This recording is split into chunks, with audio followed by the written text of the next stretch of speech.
Tools and best practices. While you have a good idea of how to utilize several different split test strategies at this point, you may not be quite ready to start putting them into action. There are some key points to keep in mind in order to avoid running into trouble, and some additional methods and tools that can help you get an edge. You'll find all that in this video. How to avoid negative consequences from redirects. While split testing can be a fantastic way to measure the performance of various versions of a site, it does come with a couple of potential dangers. In particular, using the redirect method can risk harming your SEO. Google has officially stated that it has no problem with either split tests or with redirects. In fact, redirects are commonly used in a variety of other scenarios. They are necessary for many e-commerce tools, for example, and also used to mask URLs for affiliate marketers. But redirects can also be used maliciously, and it's here that the problems come in. Cloaking is a technique used by some developers in order to effectively trick users into going to a different page. So, for example, you might create a website that provides free, valuable fitness information. Over time, you build that site to be highly successful, and you begin to rank in the top for how to lose weight. Nice! But rather than be happy with that and monetize it in an honest and fair way, you instead decide to use a redirect to start sending all your visitors to an affiliate product and raking in the cash. It's an obvious strategy, but one that Google can have a hard time spotting if you use a PHP redirect.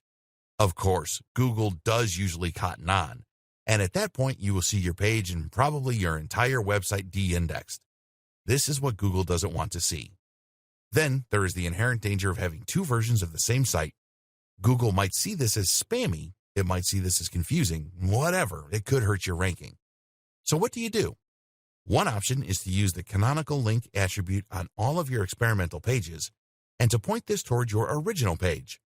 This tells Google's robots which page is the original, and that ensures that it will understand what's going on and see that you're not trying anything fishy. Don't be tempted to block Google's robots from viewing your experimental pages. This can actually end up hurting your ranking as well. Finally, keep in mind the impact that page load times can have on your ranking.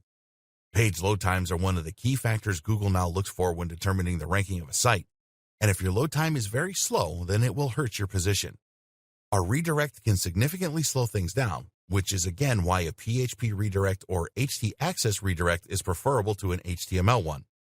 You should also consider this factor when looking at other tools that run split test. Using a developer. Is all of this sounding a little complicated at this point? And don't worry. For the vast majority of business owners, the best option will be simply to use the matched pages test. Take two groups of pages, make a few changes to one, and then monitor their performance over time. Use forecasts for their behavior, and see which pages outperform their predictions and which don't. If you want to check for significance, then you can run a chi test. If you still find that notion a little confusing and you don't know how to do things like tracking the position of your website on Google, or if you want to get more advanced by comparing pages using a redirect, then you have another option: hire a developer or a marketer to handle the process for you. This can simplify the entire process and is advisable for any business that isn't familiar with the intricacies of SEO and code. The single most important tip. Before we go any further, it's time that we share the single most important tip regarding split testing. Always back up.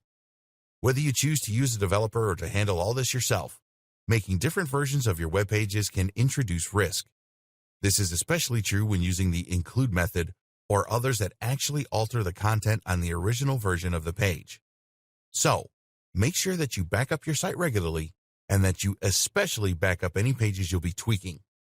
Tools for split testing. Tracking. In order for split testing to work effectively, you of course need an accurate way of tracking performance. To that end, it's a good idea to invest in some high-quality keyword tracking software that can show you your position in the SERPs for particular terms. You'll then be able to use these tools to compare how your site is performing after the changes to how it performed before the changes.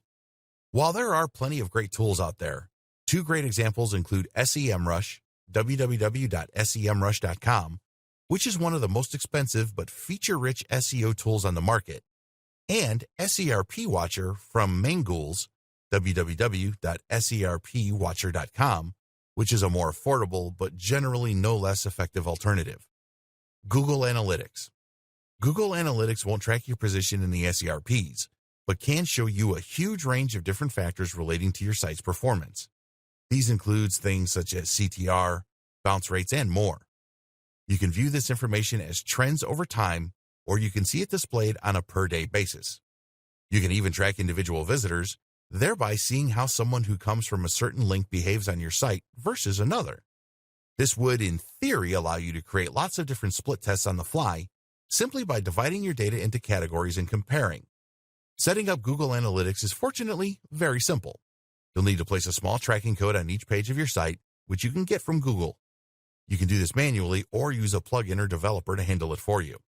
Once you've done that, you'll need to wait for 24 hours. This gives Google long enough to collect some basic data, which can then be used however you wish. You'll choose to set up a view, which will be called a lens and will include the stats you're interested in at that time. Other examples of tracking tools include Jetpack Web Stats for WordPress, and you can find many others built in with hosting packages. Optimizely and ODN. ODN, https://odn.distill.net, is the optimized delivery network from a company called Distilled. This is a tool that allows you to much more easily utilize split testing for your site by grouping different versions of web pages. You'll first deploy the system in front of your website and will then interact with a CMS in order to group your pages and make minor differences that you hope to impact positively on your ranking. ODN makes it much simpler to measure how changes impact on your SEO, but keep in mind that this tool in particular will aim to change 50% of the pages on your site. As we've discussed previously, this might actually be a little more than is optimal for most applications. That said, ODN is one of the best options for those that want to get started with split testing but don't want to tinker with their own website or hire a developer. If you are measuring something other than ranking, such as the time spent on a website, conversion rates, or anything else, then another great option is called Optimizely, www.optimizely.com. Optimizely will work by using the redirect method, but won't hurt your rankings thanks to the canonical tag and the fast redirect speeds. Neither of these tools are free, but in theory, they can pay for themselves. If you're interested in split testing and want to make your life as simple as possible, then try them out.